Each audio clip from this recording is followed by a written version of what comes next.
Wow, now that's bright. That is a huge upgrade. Let me show you how I did it.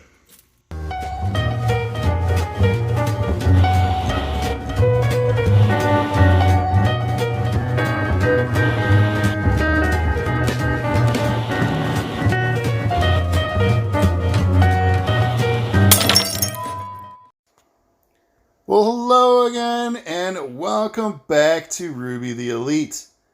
And what do we have on the grandstand again? It's the Elite 250. There's a couple things I wanted to tackle today. The first is the temperature gauge. I'm not sure if it's worked ever.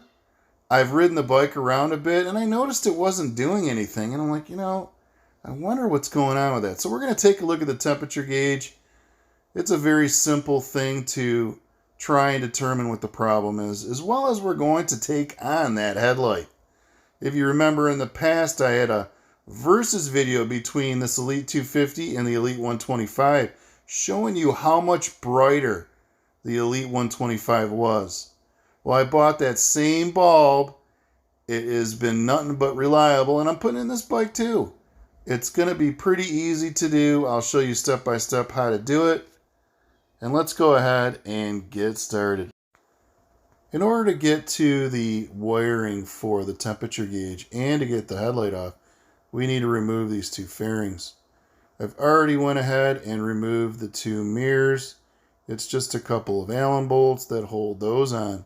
Then we have these little metal braces that hold the fairings to the front plastic. We'll remove those. We've got two screws right there. And then we also have four more screws, one right here, another above it, and then the same thing on the other side. Once you take all this off, it comes right off. It is super simple. Very nice designed Honda on getting these off. I removed the right rear fairing, and I'll tell you why in a moment. The temperature gauge, when riding the bike, didn't seem to be doing anything, but when you turn the bike on and off, the needle does slightly move, as you can see. So I know that it's working somewhat. Now, in my travels in the past, I did remove this fairing and was doing some cleaning under here, and I was just checking in the service manual, looking up the color codes of the wires, making sure everything was plugged in. I didn't know if maybe I accidentally unplugged something into this coupler. I know that these two here, those are for my signals, but everything else in here checked out fine. So I did reference my service manual for that, but what I really should have did was looked on page 1621. The temperature gauge, the way to test it. They right away tell you to disconnect the cable from the thermosensor and ground it for 5 seconds. Well, there you go. It's not even connected. So this is one of those learning lessons when it comes to the service manual. If I would have went right to the problem, I would have known right where this was and knew that I had to plug it back in. That's why I stress to y'all, buy a service manual. It makes your life so much easier. It would have taken me a little while to find this otherwise. But at the end of the day, it all worked out. I just went ahead and crimped it slightly and reinstalled it. I'm going to look at some of my prior videos to see if this has always been disconnected. Because I didn't notice the temperature gauge wasn't working until just recently. But let's go ahead and move on with the headlight. You can see the boot is right there, and on the back of it is the plug. So we'll start by removing the plug from the rear of the boot. Just like that. Now the boot's actually stuck to the old bulb. We'll have to remove it. And this is the LED headlight, which I've chosen yet again, made in China. It is an H4 headlight. Bought it on eBay like all the others. Wind power. You can see how it comes with all the different installation brackets. This particular bike, you're not going to need any of those. The original that is right on the bulb is what we're going to use.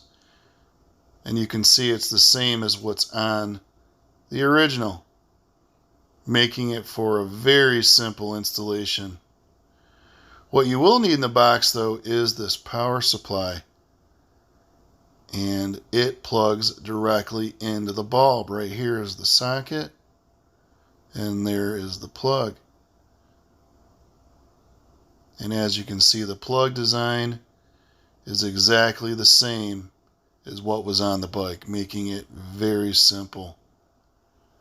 And you can see the LED. It's got a nice fan in the back for cooling, a really nice heatsink. Excellent bulb. I'll put it in the description. This new bulb is a bit longer, and rather than trying to force it into this small area, do this extra step. It'll make it much easier for you. There is a bolt that is right here, and then there's also a bolt on the other side. And by removing both of these, it's going to allow you to take the glass and move the glass in a fashion to make it easier for you to install the new headlight. As you can see, by turning it like this, now you have full access to the back. Much simpler, and then just reinstall it in the reverse order. And now that we have more access room, it makes it much easier to get the clip on the bulb. And it's the same clip that you used on the original bulb we're going to use for this one. That's another reason to purchase this particular bulb, is it just makes such an easy installation when you can reuse all the old parts. Alright, we went ahead and grabbed the power supply, Wind Power. That horse kind of reminds me of the old Pistons logo for horsepower. But we'll go ahead and connect it here. And then we also have the end, which we will plug into the socket. And we'll do a little test run just to see if everything is working before going on. Let's go ahead and turn the power on. And the light works. Let me just show you the back here, and you can see the little fan moving.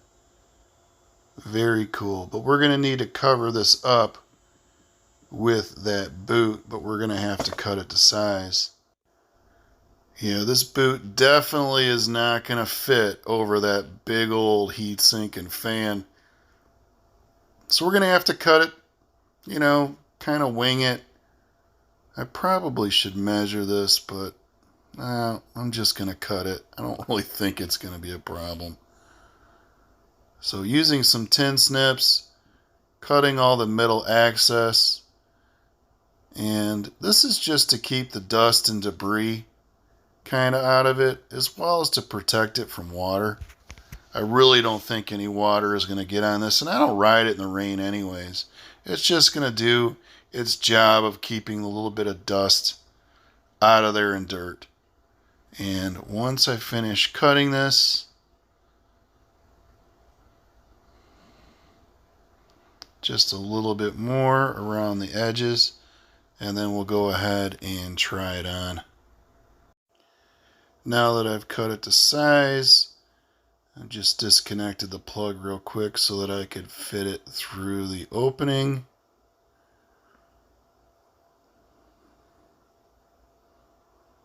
And just sliding this on here, it'll take a moment.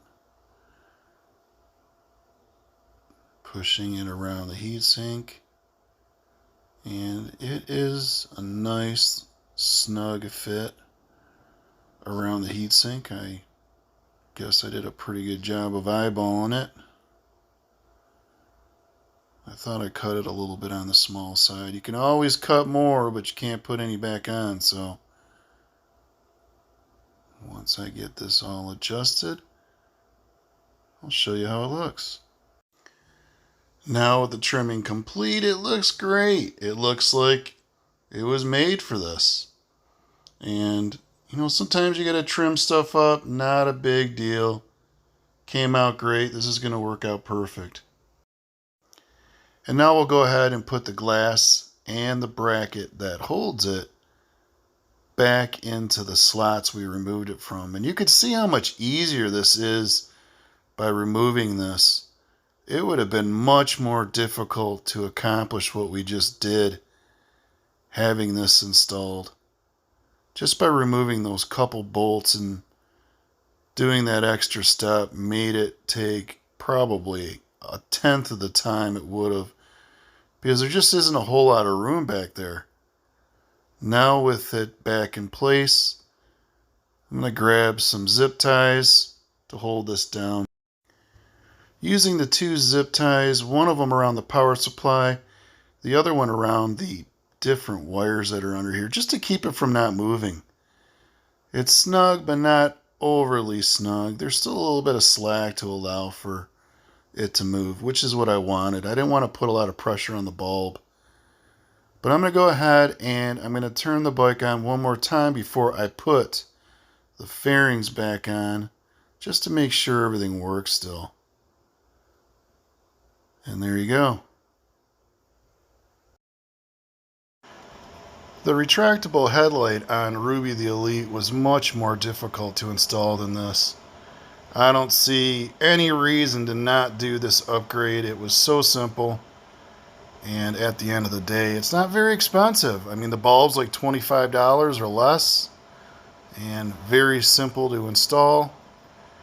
You know, why not? It gives you that much more protection while you drive. Definitely worth it. I took the scooter out for a quick ride just to check the temp gauge, and it works perfect. That was an easy fix. I'm glad that's all it was. Also, the headlight works great. You can tell in the garage it's super bright. I can't wait to take it out for a night ride. Well, that's going to do it for this video. I will see you all next time.